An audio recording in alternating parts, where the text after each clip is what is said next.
बहू, कल मेरी बेटी की नंद की सगाई है, तुझे यही साड़ी पहन के चलना है उसके ससुराल। माँ जी, मेरे पास तो बहुत सारी साड़ियाँ हैं ना, मैं उनमें से कोई पहन लूंगी ना।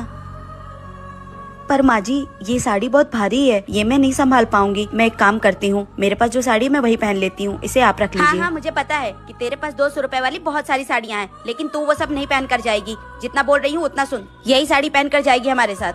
बहू, तू क्या चाहती है? तू वही अपनी सस्ती से 200 रुपए वाली साड़ी पहनकर मेरी बेटी के ससुराल जाएगी और वहाँ हम लोग की बेइज्जती करवाएगी? नहीं, तू यही पहन कर आएगी। समझ में आई बात? माँ जी, अगर मेरे आने से दीदी के ससुराल वालों के सामने आप लोगों की बेइज्जती होगी तो फिर मैं आप लोगों के साथ नहीं आऊंगी। हाँ, तो यही बेहतर होगा कि तू वहाँ हम लोगों के साथ मेरी बेटी की ससुराल नहीं है, वरना लोग ताने मारेंगे कि इसकी बहू तो 200 रुपए वाली सस्ती साड़ी पहन कर आ गई। माँ जी, मैं गरीब भले हूँ, पर उसका ये मतलब तो नहीं है कि आप लोग हमेशा मेरी बेइज्जती करते रहे। क्या गरीब होना पाप है? आप लोग इस बात से सहमत है तो कमेंट। देवरानी जी, आज ना तुम ये वाली साड़ी पहनना। क्यों दीदी, आज कुछ स्पेशल है क्या जो आप मुझे साड़ी गिफ्ट कर रही हैं? नहीं नहीं, इस साड़ी में तुम बहुत अच्छी लगोगी। नहीं दीदी, कुछ तो गड़बड़ है, वरना आप मुझे गिफ्ट करें, ऐसा तो हो ही नहीं सकता। क्योंकि तुम माँ बनने वाली हो ना, बस इसी खुशी में। नहीं दीदी, आप सच बताओ क्या बात है? कुछ गड़बड़ नहीं है, ये लो, इसे रखो, नौटंकीबाज कहीं की। ये साड़ी बहुत अच्छी है, थैंक यू सो मच। अच्छा देवरानी जी, ये लो देवरानी जी, इसे तो मैं भूल ही गई थी, ये तुम्हारी साड़ी पे बहुत अच्छा लगेगा। वाह दीदी, ये तो सच में बहुत अच्छा लग रहा है, ये तो मेरी साड़ी से भी मैच हो रहा है। देखो, तुम माँ बनने वाली हो तो तुम्हारा चेहरा भी कितना खिला खिला रहता है आजकल, है ना? मुझे भी ऐसा लग रहा है कि दिन पे दिन मैं ग्लो होती जा रही हूँ। अच्छा ठीक है, तुम जल्दी से रेडी होकर बाहर आओ, माँ जी बुला रही हैं। जी दीदी, आप चलिए, मैं आती हूँ। इस देवरानी जेठानी के प्यार को कितना % प्यार देना चाहेंगे आप कमेंट बॉक्स में जरूर।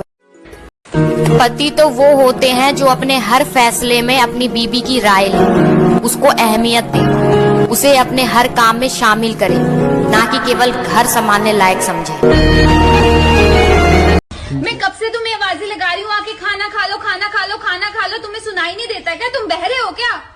यार तुम सुंदर हो तो कुछ भी बोलोगी। क्या? सुंदर लग रही हो।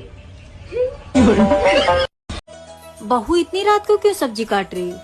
बहू, रात का खाना तो बन गया है, ये किसके लिए खाना बना रही है तू? माँ जी, ये बोल रहे थे मैं भिंडी की सब्जी नहीं खाऊंगा, इसलिए मैं इनके लिए गोभी की सब्जी बना रही हूँ। अच्छा, तो अब बात यहाँ तक पहुँच गई है। वाह बेटा वाह, तूने ना सबको बिगाड़ के रखा है। मैंने क्या किया माँ जी? बहू, जब तू इस घर में शादी करके नहीं आई थी ना, तो मैं करेले की सब्जी बनाऊँ, आलू की सब्जी बनाऊँ, कुंदरू की सब्जी बनाऊँ, सब चुपचाप खा लेते थे, कोई मुझसे कंप्लेन करने नहीं आता था। और तू इन सबकी फरमाइश पूरा करी है। तूने क्या यहाँ पे होटल खोल रखे हैं? नहीं माँ जी। तो क्या जरूरत है इन लोगों के लिए 56 भोग बनाने की? तेरी खुद की जिंदगी नहीं है क्या? है माँ जी। और बहू सुन, तू जाके आराम कर, और सुन, कल सुबह करेले की सब्जी बनाना, मैं भी देखती हूँ कौन नहीं खाता है, किसकी शिकायत आती है। ठीक है माँ जी। घर में बहू क्या आ गई, सबको 56 भोग चाहिए? अभी खिलाती हूँ सबको 56 भोग। बहू, इतनी रात को क्यों सब्जी काट रही है? बहू, रात का खाना तो बन गया है, ये किसके लिए खाना बना रही है तू? माँ जी, ये बोल रहे थे मैं भिंडी की सब्जी नहीं खाऊंगा, इसलिए मैं इनके लिए गोभी की सब्जी बना रही हूँ। अच्छा, तो अब बात यहाँ तक पहुँच गई है। वाह बेटा वाह, तूने ना सबको बिगाड़ के रखा है। मैंने क्या किया माँ जी? बहू, जब तू इस घर में शादी करके नहीं आई थी ना, तो मैं करेले की सब्जी बनाऊँ, आलू की सब्जी बनाऊँ, कुंदरू की सब्जी बनाऊँ, सब चुपचाप खा लेते थे, कोई मुझसे कंप्लेन करने नहीं आता था। और तू इन सबकी फरमाइश पूरा करी है। तूने क्या यहाँ पे होटल खोल रखे हैं? नहीं माँ जी। तो क्या जरूरत है इन लोगों के लिए 56 भोग बनाने की? तेरी खुद की जिंदगी नहीं है क्या? है माँ जी। और बहू सुन, तू जाके आराम कर, और सुन, कल सुबह करेले की सब्जी बनाना, मैं भी देखती हूँ कौन नहीं खाता है, किसकी शिकायत आती है। ठीक है माँ जी। घर में बहू क्या आ गई, सबको 56 भोग चाहिए? अभी खिलाती हूँ सबको 56 भोग। बहू, इतनी। हेलो माँ। हाँ बेटा। माँ प्लीज विदाई करा लो यहाँ से मेरी।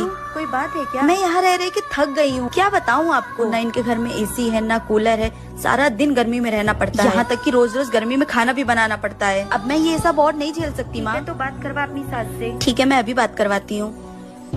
माँ जी। हाँ बहू, मम्मी बात करेंगी आपसे। हेलो।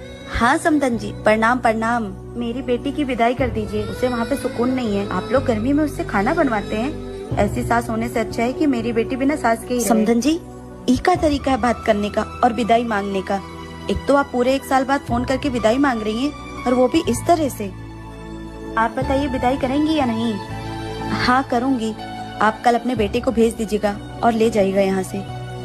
बहू जाओ जाके पैकिंग कर लो, लेकिन मेरी एक बात हमेशा याद रखना, अपने माँ के संस्कारों से बाहर निकलने की कोशिश करना। ऐसे घर नहीं चलता है बेटा।